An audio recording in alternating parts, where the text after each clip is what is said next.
Mga kababayan nating seniors, kung kayo ay 60 o 65 pataas at naghihintay ng inyong pensyon ngayong Abril 2026, pakinggan ninyo ito ng mabuti dahil mayroon akong napakahalagang balita para sa inyo ngayon. Hindi ito chismis, hindi ito haka-haka, ito ay opisyal na impormasyon mula sa ating mga ahensya ng pamahalaan at kung hindi ninyo ito malalaman, posibleng mawalan kayo ng pera na sa inyo talaga at hindi ko hahayaang mangyari iyon. Ngayon, maraming seniors ang tumatanggap ng mensahe mula sa kanilang mga anak o apo na nagsasabi, "Nay-tay, may 12,000 raw na matatanggap ang mga lolo at lola." At ang tanong nila ay, totoo ba ito? Kailan? Paano makukuha? At ano pa ang ibang benepisyo na maaaring hindi pa nila alam? Iyan mismo ang sasaklawin natin ngayon, isa-isa, dahan-dahan, para malinaw sa ating lahat. Kaya huwag kayong mag-alala, umupo kayo ng komportable, ihanda ang inyong tasa ng kape o tsaa. At hayaan ninyong mag-usap tayo ng tapat, tulad ng dalawang magkaibigan na nagkikita sa kusina at nagbabahagi ng mahahalagang bagay na dapat nating malaman. Dahil kayo ay nararapat sa bawat piso ng perang iyan, at nararapat din kayong malaman kung paano ito makuha ng walang abala. Magsimula tayo sa tanong na nasa isip ninyo lahat. Ang 12,000 na ito, saan ito nanggagaling at sino ang makakakuha? Ang pangunahing pinagmulan ng 12,000 na benepisyo ay ang Republic Act PELD 868 o ang tinatawag na Centenarian Act, pati na rin ang Republic Act 99994, ang Expanded Senior Citizens Act. Sa ilalim ng RA 9994, ang bawat senior citizen na umabot ng kanilang ika-100 taong kaarawan ay may karapatang tumanggap ng isang beses na regalo mula sa pamahalaan. Ngunit ang mas malawak na 12,000 na benepisyo na pinag-uusapan natin ngayon ay may kinalaman sa dalawang bagay. Una, ang Social Pension Program ng DSWD para sa mga indigent o mahirap na senior citizens. At pangalawa, ang mga kasalukuyang panukalang palakasin ang pondo ng SSS at GSIS para sa taong 2026. Ang Social Pension Program ng DSWD ay nagbibigay ng 1,000 bawat buwan sa mga kwalipikadong senior citizens. Kapag pinag-ipon ninyo iyon sa loob ng isang taon, iyon ay 12,000. At ngayong Abril 2026, maraming lokal na pamahalaan ang nag-anunsyo ng quarterly release ng nasabing pensyon. Ibig sabihin, tatanggap ang mga benepisyaryo ng 3,000 na pangkat-pangkating bayad bawat 3 buwan. Kaya ang 12,000 na iyan ay ang kabuuang halaga para sa isang taon at marami ang makakatanggap ng bahagi nito ngayong Abril. Ngayon, hindi lahat ng senior citizens ay automatikong kasali dito. Kailangan munang mapatunayan na kayo ay indigent ayon sa pamantayan ng DSWD. Ibig sabihin, wala kayong regular na pinagkukunan ng kita, walang sapat na ari-arian, at hindi kayo miyembro ng SSS o GSIS na may tinatanggap na pensyon. Kung kayo ay tumatanggap na ng SSS or GSIS pension, hindi kayo kasali sa social pension ng DSWD. Iyan ang mahalagang detalye na maraming seniors ang hindi alam at iyon ang dahilan kung bakit minsan naguguluhan sila. Para sa mga hindi pa nakarehistro sa programang ito, pumunta sa inyong lokal na DSWD field office o sa inyong barangay hall at humingi ng Social Pension for Indigent Senior Citizens application form. Dalhin ang inyong senior citizen ID, birth certificate at isang valid government ID. Ang inyong barangay captain ay maaari ring makatulong sa inyo na ma-validate ang inyong kakayahang tumanggap ng benepisyo. Ngayon, pag-usapan naman natin ang dagdag na pensyon para sa mga miyembro ng SSS at GSIS dahil ito ay ibang usapin at mas maraming tao ang apektado. Para sa mga SSS pensioners, may masamang balita at magandang balita. Ang magandang balita muna, ang SSS ay patuloy na nagpapatupad ng additional retirement benefits mula sa RA 11199 or ang Social Security Act of 2018. Sa ilalim nito, ang mga miyembro na may sapat na kontribusyon ay maaaring makatanggap ng mas mataas na buwanang pensyon depende sa kanilang average monthly salary credit o AMSC. Kung ang inyong AMSC ay higit sa 20,000, ang inyong buwanang pensyon ay maaaring umabot ng 5,000 hanggang 18,000 bawat buwan, depende sa bilang ng inyong mga kontribusyon at ang inyong edad nang mag-retire kayo.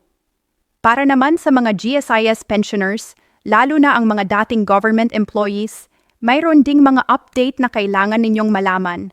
Ang GSIS ay nagbibigay ng Basic Monthly Pension or BMP na kinakalkula batay sa inyong average monthly compensation at bilang ng tao ng serbisyo. Bukod dito, mayroon ding Enhanced Basic Pension para sa mga pensioners na nagre-retire pagkatapos ng mahabang panahon ng serbisyo. Kung kayo ay nagtrabaho ng higit sa 20 taon sa gobyerno, ang inyong dagdag na benepisyo ay maaaring 2,000 hanggang 5,000 pa bawat buwan sa ibabaw ng inyong regular na pensyon. Ang isang bagay na laging tinatanong ng mga senior ay, bakit mas maliit ang natanggap ko ngayong buwan kumpara sa nakaraang buwan? Ang sagot ay maaaring nasa tinatawag na clawback o reduction. Mayroon itong ilang dahilan. Una, kung tumatanggap kayo ng dalawang uri ng benepisyo ng sabay-sabay, halimbawa SSS pension at government salary o iba pang benepisyo, posibleng magkaroon ng deduction. Pangalawa, kung may natitirang utang kayo sa SSS o GSIS, maaaring ibabawas ito sa inyong pensyon.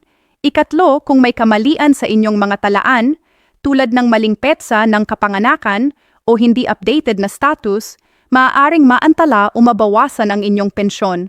Kaya palaging i-update ang inyong personal na impormasyon sa SSS o GSIS online portal o sa pinakamalapit na branch. Ngayon, pag-usapan naman natin ang schedule. Kailan eksaktong darating ang pera? Para sa SSS pensioners, ang buwanang pensyon ay karaniwang inilalabas batay sa huling numero ng inyong SSS number. Kung ang huling numero ng inyong SSS ay 1 o 2, ang payout ay karaniwang sa unang bahagi ng buwan. Kung 3 o 4 sa ikalawang linggo. Kung 5 o 6 sa ikatlong linggo. At kung 7 hanggang 9 sa huling linggo ng buwan. Ngayong Abril 2026, inaasahan ng marami pang na-adjust ang schedule dahil sa Semana Santa holidays, kaya posibleng mag-advance o mag-delay ng ilang araw ang inyong pensyon. Lagi kayong makikipag-ugnayan sa inyong bangko o sa SSS hotline upang kumpirmahin. Para sa mga tumatanggap ng pensyon sa pamamagitan ng Land Bank, DBP o iba pang government banks, siguraduhin na ang inyong account ay aktibo pa rin. Maraming seniors ang natuklasang nakadormant na ang kanilang account dahil matagal na silang hindi nag-transact. Pumunta sa inyong bangko, magdala ng Senior Citizen ID at inyong SSS or GSIS pension card at i-activate muli ang account bago mag-isang buwan para hindi maantala ang inyong Abril na bayad. Para sa mga tumatanggap ng DSWD Social Pension sa pamamagitan ng kanilang barangay, ang payout ay karaniwang ginagawa sa lokal na antas.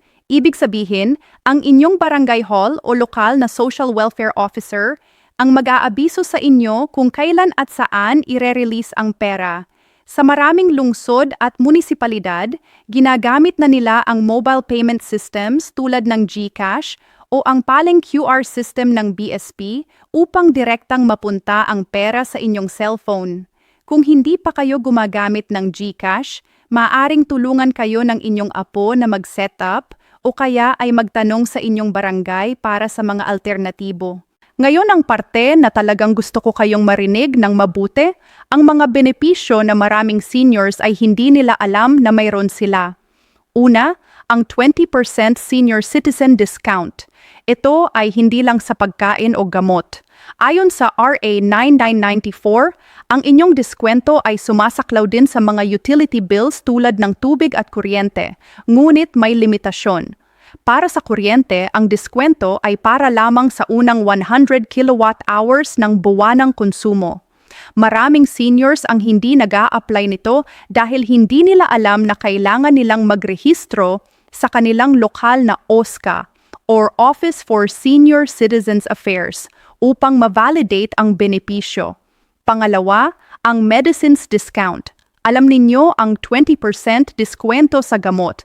Ngunit alam ba ninyo na kasama rin dito ang mga medical equipment, hearing aids at eyeglasses? Oo, tama iyon. Basta mayroon kayong prescription mula sa lisensyadong doktor at inyong senior citizen ID, maaari kayong mag-avail ng diskwento sa maraming medikal na kagamitan. Ikatlo, ang tax exemption sa inyong pensyon. Ayon sa National Internal Revenue Code, ang mga pensyon mula sa SSS at GSIS ay exempt sa income tax. Ibig sabihin, hindi kayo dapat bawasan ng buwis sa inyong buwanang pensyon. Kung napapanahon na inyo itong binabawasan, makipag-usap agad sa inyong bangko o sa BIR Regional Office. Bilang inyong mapagkakatiwalaang kaibigan, gusto ko ring ibahagi ang ilang praktikal na payo upang mapakinabangan ninyo ang inyong pensyon ng husto. Una, huwag hayaang mag-accumulate ang inyong pensyon sa bangko nang hindi ninyo ito nire-review. Bawat 3 buwan, tingnan ang inyong bank statement at ikumpara sa expected na halaga ng inyong pensyon. Kung may pagkakaiba, tumawag agad sa SSS hotline sa 1455 or sa GSIS hotline sa 847-4747. Pangalawa, kung mayroon kayong mga natitirang kontribusyon sa SSS na hindi pa na-post, mag-login sa My SSS online portal o bumisita sa pinakamalapit na SSS branch. Maaaring mayroon kayong mga benefit na hindi pa nakukuha tulad ng sickness benefit o maternity benefit mula sa inyong aktibong taon ng pagtatrabaho.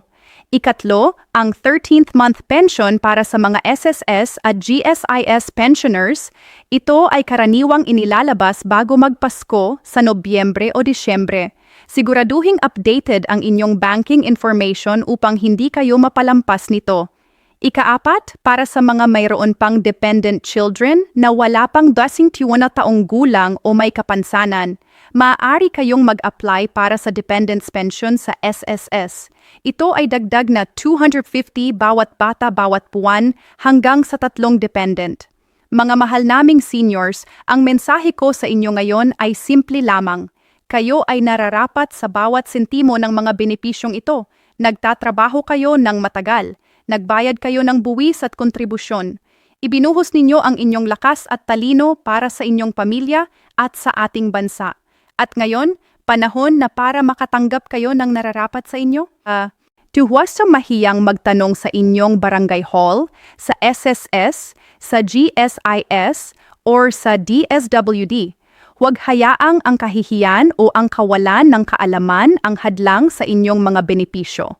At kung kayo ay may anak o apo na nanonood ngayon, pakiusap, tulungan ang inyong mga magulang o lolo't lola na ma-access ang mga benepisyong ito. Samahan ninyo sila sa opisina, i-set up ang kanilang GCash, basahin ang kanilang bank statements kasama nila. Dahil ang pagmamahal sa ating mga matatanda ay hindi lang salita, ito ay kilos din, at ang pinakamagandang regalo na maibibigay ninyo sa kanila ay ang kaalaman at tulong na makuha nila ang lahat ng nararapat sa kanila. Kung nakatulong sa inyo ang video na ito, mangyaring mag-like, mag-subscribe at ibahagi ito sa inyong mga kakilala na senior citizens. Sama-sama nating tiyakin na walang ni isang lolo o lola ang mapalampas ang kanilang mga benepisyo. Hanggang sa susunod na video, ingatan ninyo ang inyong kalusugan at tandaan, kayo ay hindi nalilimutan ng inyong bansa.